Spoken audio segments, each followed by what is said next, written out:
하나님의 귀하신 말씀 함께 보시겠습니다. 요한복음 14장 15절로 21절 말씀을 통해서 나 자신을 나타내리라 하시는 말씀을 통해서 우리가 은혜를 받기를 원합니다. 주님께서 항상 함께 하신다, 연합을 말씀하셨습니다.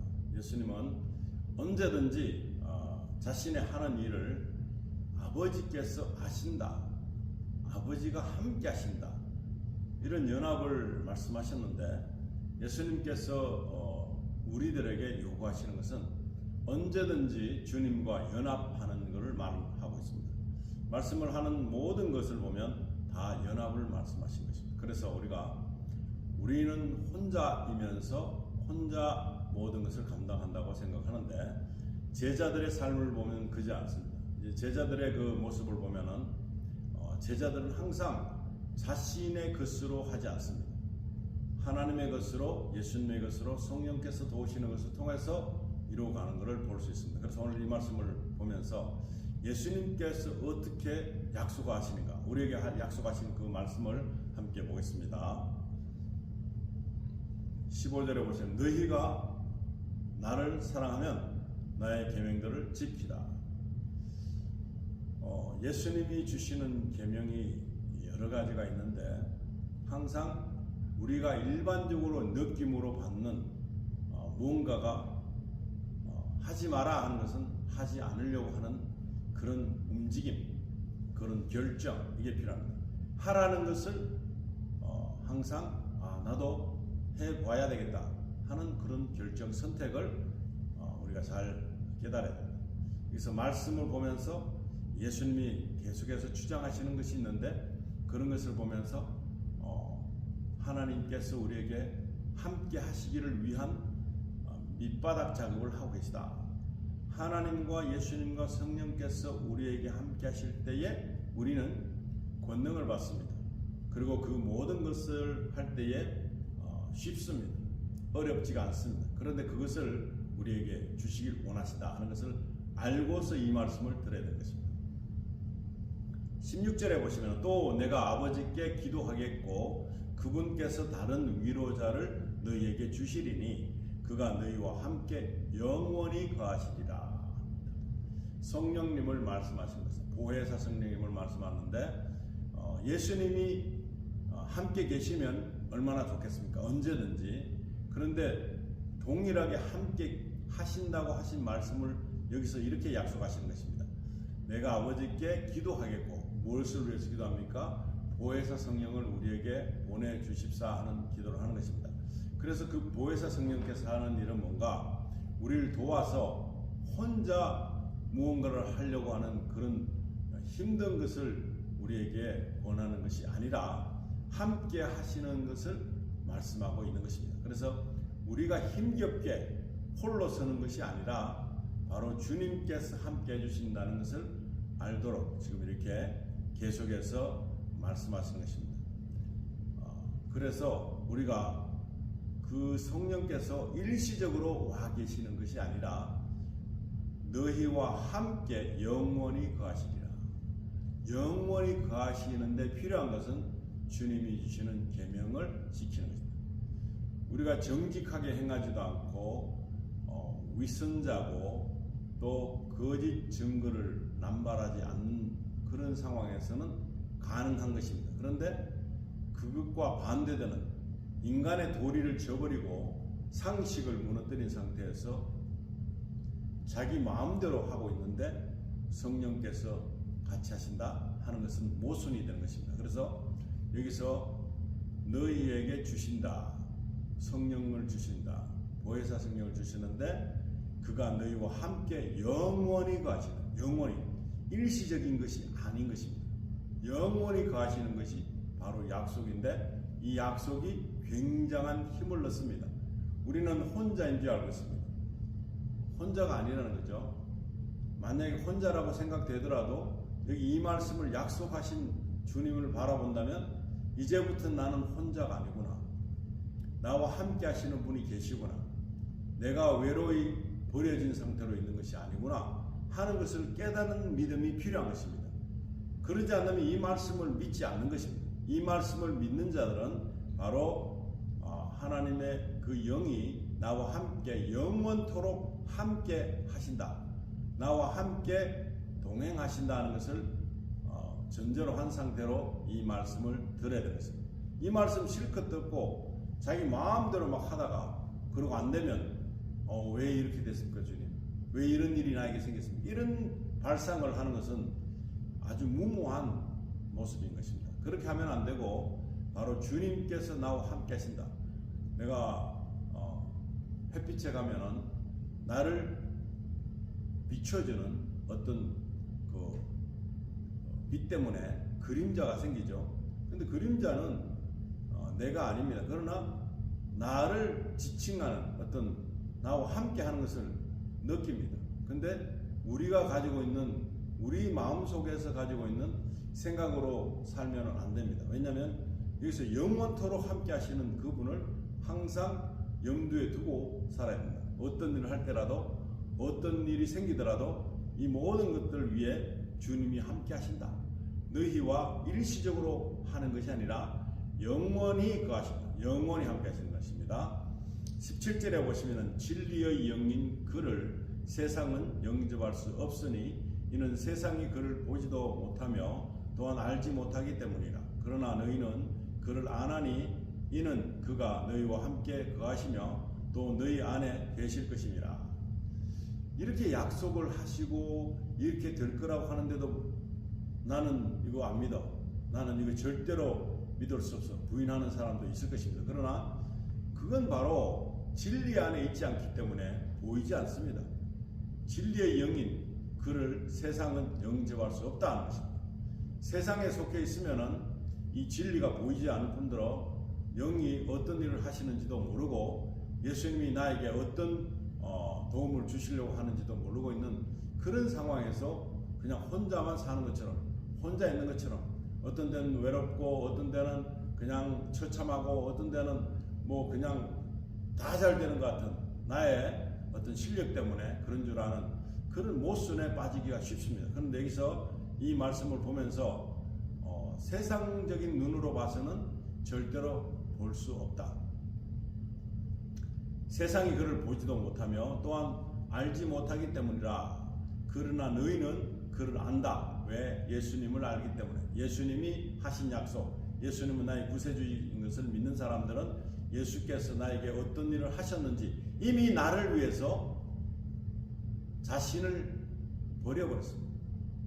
자신을 버리고 우리를 살리신 그분의 사랑을 알면 쉽습니다. 그 나를 생각하기 전에 먼저 예수께서 나를 위해서 하신 일을 알기만 한다면 예수님은 어떤 것도 다 주실 수 있다. 어떤 것도 다 도울 수 있다 하는 것입니다. 근데 그걸 믿지 않고 있기 때문에 이런 말씀이 계속 성경적으로 수도 없이 말씀이 우리에게 주어지지만 우리는 정작 그 말씀을 거부하고 외면합니다. 왜냐하면 보이지 않기 때문에, 내가 세상에만 속해 있기 때문에 진리로 보지 못하는 것입니다. 예수님이 나를 위해서 하신 일을 믿지 못하고 믿기지도 않기 때문에 그래서 오는 의심이 더 크다는 것입니다. 이건 도저히 상상할 수 없는, 믿을 수 없는, 인정하고 싶지 않는 그런 것이라 생각하기 때문에 이 말씀들이 그냥 우리 안에서는 머물지 못하고 흘러내려가는 것입니다. 성경을 수도 없이 읽어도 몇 독했다, 몇 번 읽었다, 설교를 얼마나 들었다 해도 그 모든 말씀들이 지나가 버렸습니다. 나와 별개 상관이 없는 그런 이야기처럼 그렇게 사라지고 말았기 때문에 중요하게 느껴지지 못하고 이것이 나와 직접적인 관계가 있다고까지 생각을 못하고 있기 때문에 이 집중을 못하는 것입니다. 민감하지 못하는 것입니다. 그래서 진리 영인 그를 세상은 영접할 수 없으니 이는 세상이 그를 보지도 못하며 또한 알지 못하기 때문이라. 이유가 있죠. 왜 세상이 모르냐, 사람들이 모르느냐. 바로 이것은 진리의 영인 그를 세상은 영접할 수 없으니 이는 세상이 그를 보지도 못한다. 또한 알지 못하기 때문이다.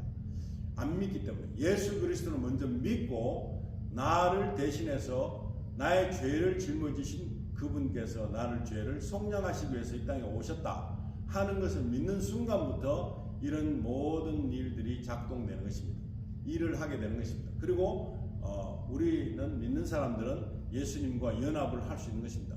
성령님을 연합으로 우리가 같이 거할 수 있는 그런 굉장한 축복을 받게 되는 것입니다. 그래서 너희는 그를 아나니, 이렇게 안다고 하는 것은 바로 예수 그리스도를 안다는 것입니다.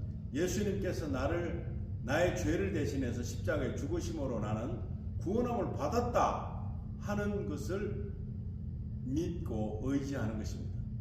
그랬을 때에 안심이 되는 것입니다. 드디어 나는 영원한 죽음에서 영원한 삶으로 바뀌었구나 하는 그 위치가 달라지는 것을 경험하게 되는 것입니다. 그래서 이는 그가 너희와 함께 거하시며 또 너희 안에 계실 것이며, 그것도 언제까지요? 영원토록 계신다 하는 것입니다. 우리와 연합을 하겠다는 것입니다.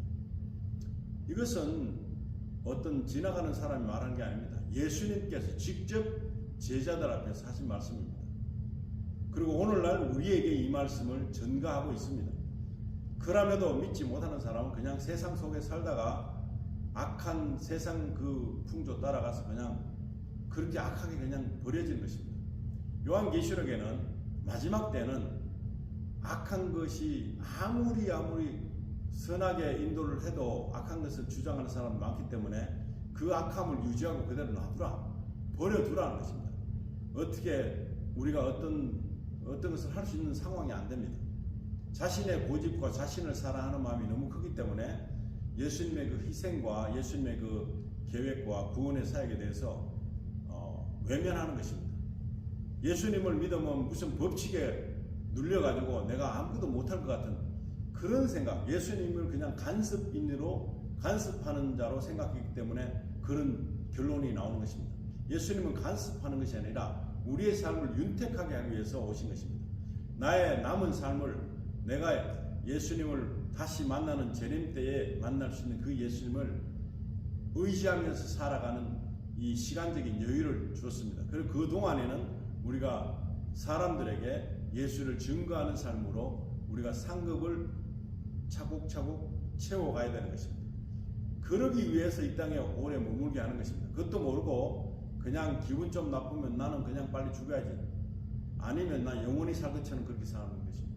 그게 아니라는 것입니다. 그렇기 때문에 진리의 영이 우리에게 오면 도움이 됐으면 도움이 됐지 해악이 될 수는 없습니다. 그런데 그 진리의 영을 따라가자니 내가 좋아하는 세상 것을 버려야 된다 생각합니다. 그 버릴 수 있는 그런 마음을 주시기까지는 우리가 함부로 버릴 수 있는 것도 없습니다. 우리 습성을 버리지 못하죠. 우리 욕심을 버리지 못하죠. 내가 가진 모든 것들을, 내 위치 모든 것들을 버릴 수 없습니다. 그러나 이 예수님이 나에게 하신 것을 깨달으면 예수님은 모든 영광을 버리셨습니다. 모든 영광을 버리신 것에 대한 그 이유가 뭘까요? 우리를 구원하는 목적이죠. 근데 그것조차도 알기를 원치 않습니다. 그러니까 진리 안에서 자꾸 멀어지는, 진리의 영이 올라가면 내가 거부하는 것입니다. 뭔가 잘못된 것 같아. 내가 뭔가 억압 속에 들어가야 되고 뭔가 묶여갖고 있고 뭐 법칙을 그렇게 많이, 그건 먼저 믿은 사람의 실수도 있습니다. 이렇게 해야 돼. 예수 믿는 사람은 이렇게 해야 돼. 교회 나면 이렇게 해야 돼. 그러니까 얼마나 자유롭지 못하고 엄청나게 성령이 우리 안에 있으면 우리가 성령 안에서 자유로움을 누리고 평안을 누리고 그렇게 된다고 성경은 말하고 있는데, 무슨 법칙이 나를 눌러가지고 모든 것을 숨도 못 쉬게 하는, 정말 어떻게 웃을 때도 정말 기뻐서 웃어야 되는데 웃을까 말까, 화를 내야 되나 말아야 되나, 이런 것까지도 지금 혼란을 겪게 하는 그런 잘못된 인도하는 관습 때문에 우리는 주 안에서 평안이 없는 것입니다. 주 안에서 평안하라 했는데 평안이 없어요. 전혀 없는 이유가 진리의 영이 오면, 성령께서 오시면, 예수님이 오시면 이 모든 것들을 통해서 자유함을 누리면서 즐거워야 되고 기뻐야 되고 행복해야 되는데, 이것을 사람적인 입장에서 생각해서 사람들은 뭔가 자신보다 좀 센 어떤 위치에 있는 사람이 오면 주눅 들어가지고 그 사람에게 맞추려고 합니다. 그런 것이 아니라 우리 객체는 하나님의 그 영광으로 드러나는 것입니다. 그리고 우리가 하나님께서 형상대로 지으셨기 때문에 우리는 얼마든지 자유로울 수 있고 얼마든지 행복할 수 있고 얼마든지 기뻐할 수 있는 그런 것을 누릴 수 있는데 그런 것을 누리지 못하게 하는 것은 우리가 옥죄하는 것입니다. 내가 이렇게 돼야지 거룩하게 되지. 거룩을 잘못 이해하고 있고 또 행복감을 잘못 이해하기 때문에 강제적으로 그냥 내가 그렇게 해봐야 되겠다. 내 방식대로 그것을 추구하고 있기 때문에 온전한 자유가 없는 거예요. 예수 믿고 교회 다니면서도 불구하고 평안이 없어 얼굴이 항상 찌들있고 그냥 뭔가를 해야 된다. 뭔가 봉사해야 된다. 뭔가 도와야 된다. 뭔가 내가 열심히 내야 된다. 그리고 사람들한테 그냥 겸손하게 엄청나게 그냥 착한 사람 보여야 된다. 이런 가식적인 껍데기를 계속 덮었으니까 짓눌려서 죽는 것입니다. 힘들어하는 것입니다. 착한 모범생 같은 그런 사람이 되고자 합니다. 근데 그런 것이 아니죠. 성경은 성령이 임하시면 나에게 온전한 자유가 있고 평안이 있고 행복감이 항상 있어야 됩니다. 누가 뭐래도 요동할 수 없는 그 평안이 나에게 임재해 있어야 되는 것입니다. 그러지 못하기 때문에 뭔가 주눅 들어가지고 내가 뭐 잘못한 게 들켰나? 내가 어떤 거 이거 잘못하는 거 아닌가? 자신이 하고 있는 일조차도 확신하지 못하고 하는 행동이기 때문에 뭔가가 큰일 났다 그러고 뭔 큰일인지 모르고 그냥 겁을 먹는 사람들이 우리 일반인들이 아니겠습니까? 그런데 그렇게 하는 것이 아니라 온전히 자유해야 됩니다. 누구 앞에 가면 주눅 듭니까? 목사님 앞에 가면 장로님 앞, 권사님 앞에 그냥 주눅 들어갖고 그냥 뭔가 이렇게 숨겨야 되는 듯한 그런 억압이 있습니까? 그건 잘못 믿는 것입니다. 누구를 만나든 간에 지금 예수님을 만나도 그렇게 해서는 안 되는 것입니다. 예수님을 만나도 나에게 주신 그 사랑을 너무나 감사할 수 있는 마음을 가질 수 있는 모습을 가지고 내가 예수님 만나야 됩니다. 그러지도 못하고 예수님 만나면 이런 것 때문에요. 굉장히 이 서두가 길어요. 그러면은 예수님이 부어진 사랑에 대한 오해가 있는 것입니다. 너무나 큰 오해 때문에 성경이 주는 것은 그게 아닙니다. 근데 너무 큰 오해가 자꾸 많아지기 때문에 내가 그 무게에 짓눌려서 일어서지 못하는 것입니다. 웃을 수가 없는 것입니다. 힘겨운 것입니다. 기도를 어떻게 해야 되나? 편안하게 내 아픈 데는 아프다 이야기하고 기쁠 때는 기쁘다 이야기하고 내가 골치 아플 때 골치 아프다 이야기하고 이렇게 솔직하게 하는 것이 기도인 것입니다. 그런데 아주 거창하게 하려고 사람들에게 맞춰서 거룩한 척 하려고 하는 그런 껍데기적인 허세적인 것을 버릴 때에 온전하게 성령님이 우리 안에 내주하고 나를 경영해 주실 수 있는 것입니다. 18절에 보시면 내가 너희를 고아로 남겨두지 아니하고 너희에게 오리라. 고아가 무엇입니까? 부모가 없는 홀로 있는 사람. 그 자체 단어만 들어도 외로움에 푹 젖어 있는 거잖아요. 찌들려 있는 거잖아요. 고아라는 것이 얼마나 참 그 신분 하나만 가지고도 우리는 힘듭니다. 고아라는 것 자체가 의지할 곳이 없는 사람을 말하는 것 같은 의미로 쓰이는 거죠. 근데 고아로 남겨두지 아니하겠다는 것입니다. 우리를 고아처럼 그렇게 버려두지 않겠다는 것입니다. 우리에게 오신다. 항상 같이 하신다. 영원토록 하신다. 이것이 약속인데 그 무서운 사람이 나와 영원토록 같이 하시면 내가 얼마나 힘들어요. 나를 제약하고 제재하고 잔소리한 사람이 내 옆에 항상 붙어 있으면 내가 힘들어서 정말 지치죠. 아무것도 하고 싶지 않죠.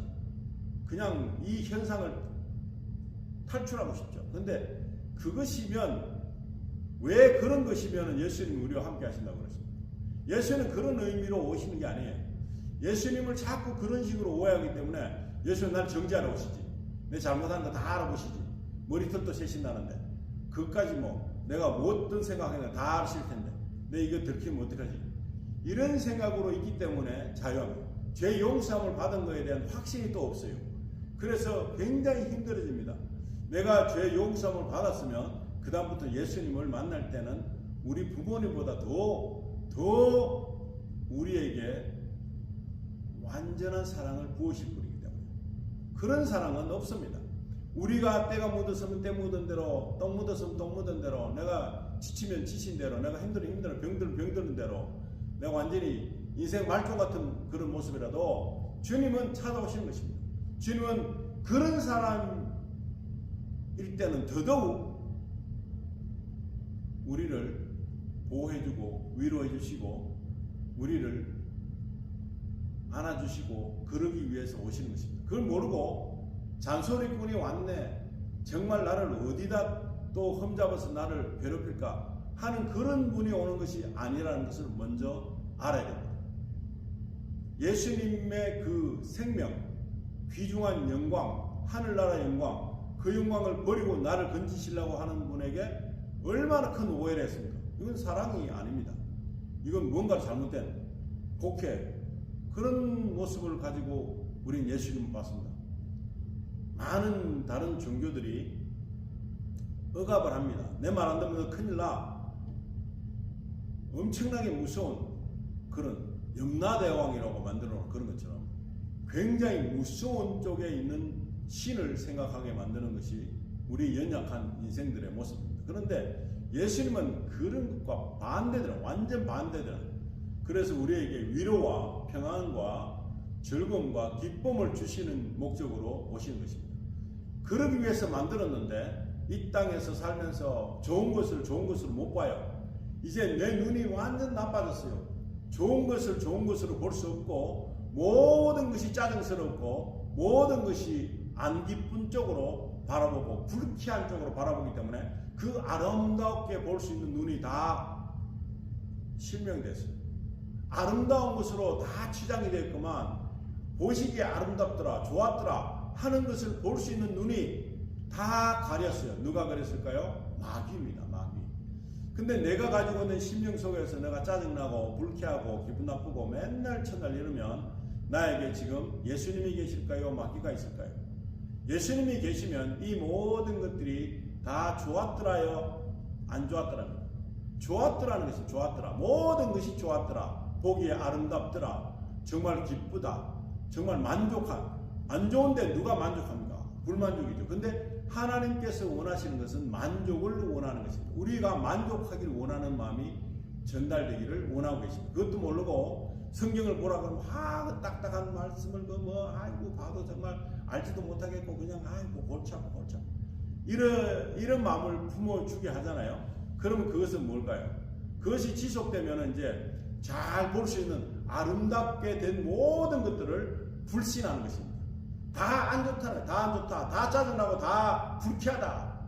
이런 거를 이런 식으로 비가 와도 눈이 와도 바람 불어도 꽃이 펴도 단풍이 들어도 다 보기 싫은 거예요. 근데 내 마음이 평안하고 내가 정말 모든 것이 만족스러우면 우리가 불만족일 때 배고플 때잖아요.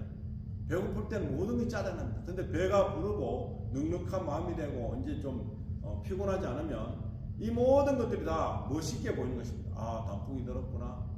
아, 새가 날아가는구나. 아이고, 구름이 저렇게 또 이상한 모양으로 다 정말 희귀하네. 이렇게 아름답게 비가 오면 비가 오는 대로 눈은 오는 대로 그런 마음으로 보여질 텐데 그렇게 보는 눈을 이제는 실명당했습니다. 왜냐? 마귀가 짜증이거든요. 분노거든요. 안가쁨이거든요.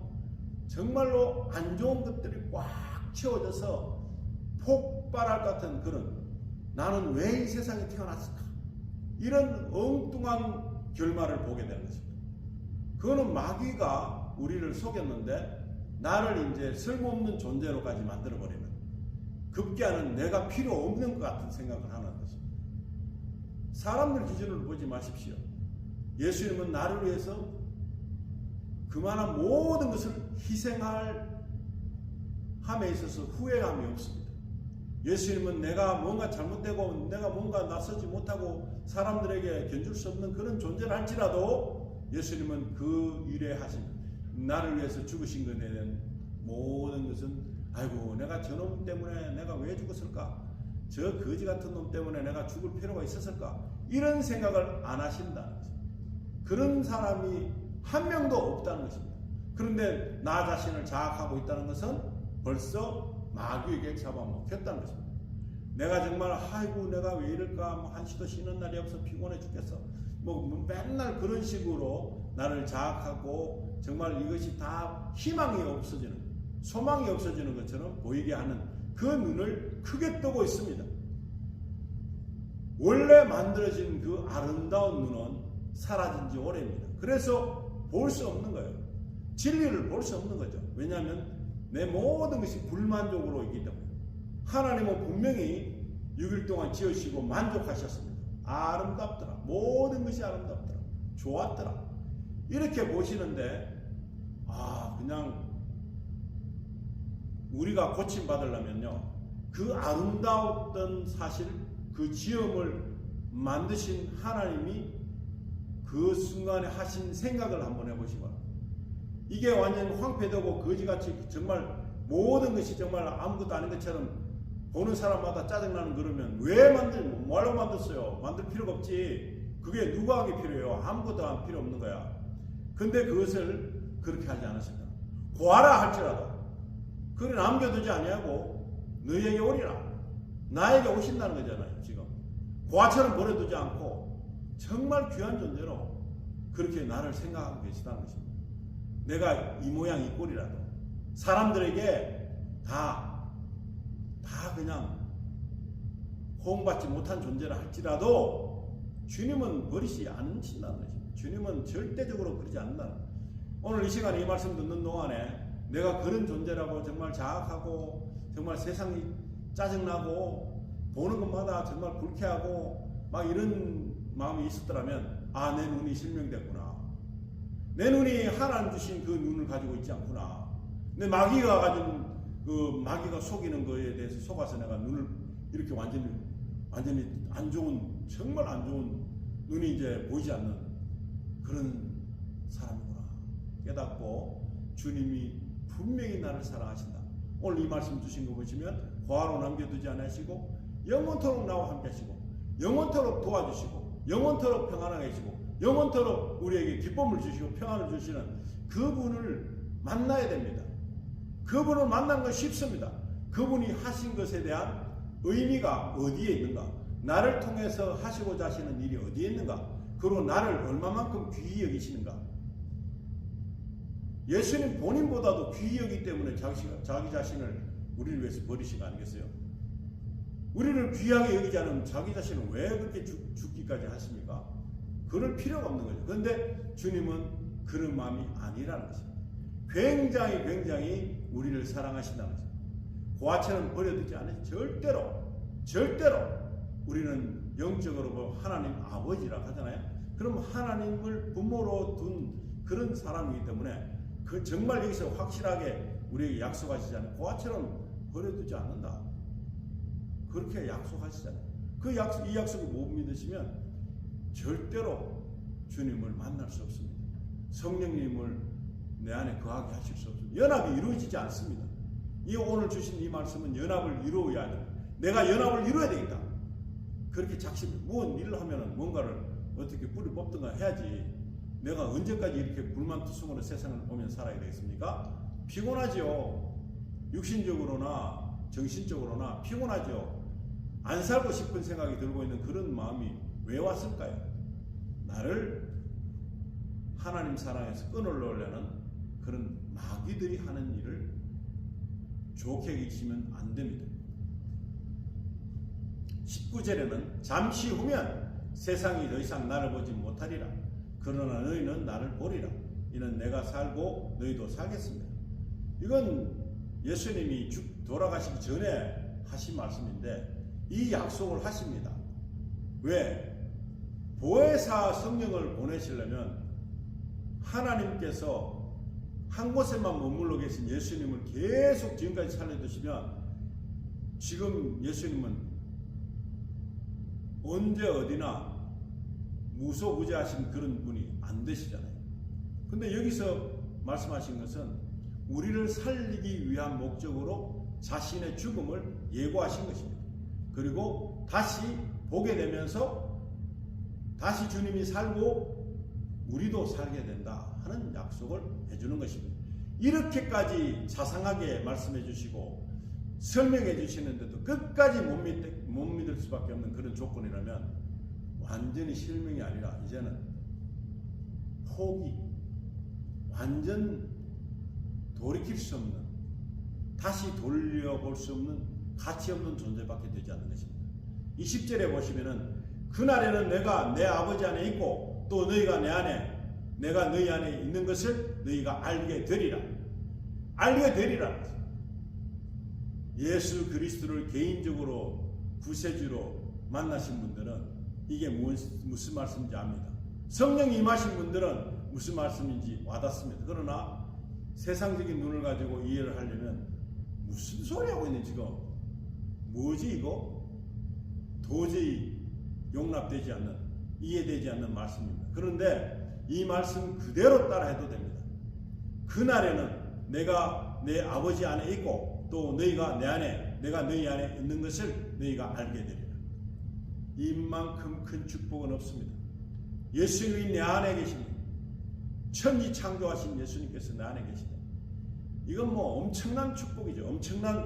엄청난 사랑이죠. 이런 놀라우신 사랑을 외면하고 사는 사람들이 아직도 많이 있기 때문에 우리를 통해서 그 일을 성사시키려고 합니다. 그래야지만 우리가 굉장한 열매를 맺음으로 상급이 또 따라오거든요. 그래서 그것을 우리에게 제공해 주시는 은혜가 크다는 것입니다. 우리가 이런 또 보상이 없이 그냥 대충 살다가 죽어버리면 뭐 의미가 있습니까? 즐거움에 즐거움을 더해서 곱하기 즐거움을 계속 즐거움으로 기쁨에 기쁨을 행복을 계속 곱하기 해서 나갈 수 있는 것을 제공해 주시는데, 이 기쁜 일을 제공해 주시는데 한 영혼이 천하보다 귀하다는데 그 귀한 영혼을 우리가 지옥에서 건져내서 천국으로 인도하는 일을 우리에게 맡기셨다면 이건 얼마나 기쁜 일입니까? 내가 뭔데 도대체 예수 그리스도를 말하기만 하고 예수 그리스도를 전달하기만 하고 예수 그리스도를 믿으라고만 해도 이것이 이루어진다는 것입니다. 우리 존재가 아무것도 아니라 할지라도 주님은 씨를 뿌리고 그 다음에 키우시고 하는 것은 다 우리가 시작함과 동시에 그게 일어난다는 것입니다. 이거 얼마나 쉽습니까? 그런데 하루에 적어도 한 명은 전도해야 됩니다. 한 명은 예수에 대한 얘기를 해야 돼요. 예수를 믿으라고 강요해야 됩니다. 그런데 많은 사람들이 자신도 그런 구원함을 맛보지 못했기 때문에 지옥 가든가 말든가 내하고 상관이 있나? 나는 그냥 열심히 살란다. 이거잖아요. 얼마나 직무유기를 하고 있습니까? 해외에 파견된 각 나라의 외교관이 각 나라에 가 있습니다. 자기 나라에 대해서 선전하고 자기 나라에 대해서 외교 통상하면서 이 나라에 자기 나라를 잘 결부시켜가지고 서로 연계관계를 가져야 됩니다. 근데 그런 사람이 그냥 아무것도 안 하고 있다. 그럼 외교관의 자격이 없는 거죠. 경찰이 어떤 도울 것도 있지만 어떤 건 제재하기도 하고 그래야 되는데 경찰이 그냥 아무것도 안 해요. 뭐 그냥 신호위반, 강도 다 그냥 놔둬요. 알아서 하겠지. 그 경찰입니까? 그 사람 경찰 아니지. 그럼 지금 우리도 똑같습니다. 크리스찬입니까? 크리스찬은 뭡니까? 예수를 믿고 사는 사람, 예수 안에 사는 사람, 예수가 내 안에 사는 그런 사람이 크리스찬이잖아요. 근데 그거 아무것도 안 하고 있다. 그럼 아무것도 아니죠. 그냥 아무것도 아니지. 있으나 마나한 존재, 하나님도 포기한 존재, 그런 존재가 됐어야 되겠습니까? 21절 마지막 절에는 나의 계명들을 가지고 그것을 지키는 사람은 나를 사랑하는 사람이니 나를 사랑하는 사람은 나의 아버지께 사랑을 받으리라. 또 나도 그를 사랑하여 그 사람에게 나 자신을 나타내리라고 하시니라. 아멘. 아직까지 나는 예수님이 나타난 적이 없어, 성령님이 나타난 적이 없어, 무슨 소리지 하는 사람은 예수 안에 거하지 않는 사람입니다. 예수 안에 가는 사람은 기대가 됩니다. 어떤 일이 오늘 생기지? 어떤 사람과 만나지? 어떤 일이 나에게 올지 궁금해지는 것입니다. 그것을 통해서 우리에게 주는 베네핏이 뭔가? 기쁨인 것입니다. 환희인 것입니다. 행복인 것입니다. 아주 큰 즐거움인 것입니다. 그런 것을 제공해 주시려고 처음에는 어떻게 보면 어려움도 있을 수 있어요. 그리고 힘겨움도 있을 수 있어요. 참지 못할 그런 고통도 있을 수 있어요. 그런데 우리가 아기를 가진 사람이 10개월 동안 아니면 7개월, 8개월, 10개월 동안 배가 부른 상태에 얼마나 고통입니까? 피곤하죠. 그리고 해산의 고통은 더더구나 힘들죠. 그런데 그 자녀가 태어났을 때는 그 해산의 고통이 확 사라지는 기쁨이 그 아이의 미소에서 나오는 것입니다. 그 아이의 울음에서 나오는 생명체의 그 다시 나온 어쩌면 분신 같은 존재가 나에게 있다는 그 사실만으로 굉장한 기쁨이 오는 것입니다. 이 기쁨을 가져보니까 그 해산의 고통과 그동안의 거의 1년 동안 고통 속에 입덧하면서 그냥 힘들고 했던 그 모든 것이 눅눅듯이 싹 사라지는 그런 일이 있습니다. 그런 것은 얼마나 큰 기쁨일까요? 그런 기쁨이 이 모든 고통 지나고 나면 오는 기쁨이라면 그 고통도 달게 받겠다 하는 고백을 한 사람이 바울사도입니다. 오늘 우리에게도 그런 일이 있을 수 있어요. 그러나 더 큰 기쁨이 우리를 기다리고 있기 때문에, 더 큰 환희가 우리를 기다리고 있기 때문에 순간순간 이것들은 어려운 것 같지만 잠시 후면은 주님이 오셔서 나에게 칭찬해 주실 것이며 그분이 온전한 사랑을 부으신 것에 대한 증거품이 되는 그런 것을 눈으로 확인할 수 있습니다. 그런 믿음을 가지고 사는 사람은 하루가 즐겁습니다. 매 순간이 즐겁습니다. 불쾌해지고 짜증나는 그 보는 시야가 아름다운 것으로 바뀌는 것입니다. 어떤 것을 봐도 멋있게 보이는 것입니다. 그런 눈을 가지고 보게 된 것은 그런 눈이 원래 있었는데 그냥 백내장, 녹내장처럼 이 마귀들의 그 장난 때문에 내가 덮였던 거죠. 이게 벗어지면 성령님이 나에게 오시면 환하게 보이는 것입니다. 그때부터는 존재 자체가 즐거운 것입니다. 존재 자체가 감사한 것입니다. 존재 자체가 희망인 것입니다. 소망인 것입니다. 이것이 없는데 마냥 교회를 나오고 마냥 찬양하고 이것은 참으로 역효과가 나는 것입니다. 다른 사람까지 방해되는 거예요. 기쁨을 앗아가는, 기쁨을 갉아먹고 행복을 갉아먹는 마귀와 다른 것이 없습니다. 어떤 사람은 기뻐갖고 막 그냥 존재 가치에 대한 기쁨과 감사가 넘쳐서 하루 또 예배 드리는 순간, 기도하는 순간, 찬양하는 순간 즐거움이 막 넘치는데 어떤 사람은 꼬라지를 감찰하는 사람이 되었습니다. 마귀가 되어서 어떻게 하면 꼬타리를 잡아서 못 살게 굴까 어떤 이런 생각을 하는 사람들 있을 수 있습니다. 내가 그런 사람이었다면 오늘부터 눈을 씻으시고 성령의 능력으로 성령의 불로 입술이 부정한 걸 태워버리듯이 그렇게 눈도 모든 이비로 모든 몸도 다 성령의 불로 태우는 역사가 있기를 선포합니다. 그래서 이제부터 내가 봐왔던 불쾌했던 거, 짜증났던 거 이것들은 기쁨으로 승화되기를 원합니다. 예수님을 만나는데 예수님이 나를 질책하러 오시는 분이 아니라는 걸 깨달아야 됩니다. 나를 도우시고 위로하시고 나에게 영원토록 같이 해주시는 것은 나에게 행복을 주시기 위해서, 나에게 즐거움을 주시기 위해서, 정말 나의 계명들을 가지고 그것을 지키는 사람은 나를 사랑하는 사람이니 나를 사랑하는 사람은 나의 아버지께 사랑을 받으리라. 당연히 받는 거죠. 받아도 될까? 안 될까? 자격은 어떨까? 이게 아닙니다. 또 나도 그를 사랑하여 그 사람에게 나 자신을 나타내리라. 나타낸다는 거예요. 나타낸다. 나에게 뭔가 역사가 일어나는 것입니다. 매 순간 나를 보는 사람이 아우 저 사람 또 나타났네. 아이고 이런 인상을 가지고 나를 보는 것이 아니라 저 사람 보면 기분이 좋아져. 저 사람 보면 내가 활기가 넘쳐. 소망이 생겨. 정말 어떤 걸 하더라도 나는 즐거워. 기뻐. 행복감이 넘쳐와. 하는 사람으로 바뀌어야지만이 나의 주인은 빛으로 환하게 되는 것입니다. 성령의 불로, 성령의 기름 부음으로 내 모든 주의가 환원되는 것입니다. 다시금 빛을 발하는 것입니다. 다시금 아름다운 것으로 다시 보게 되는 것입니다. 이런 에너지를 줄 수 있는 사람, 하나님의 능력을 발휘할 수 있는 사람, 그런 사람 바로 그 사람에게 나 자신을 나타내리라.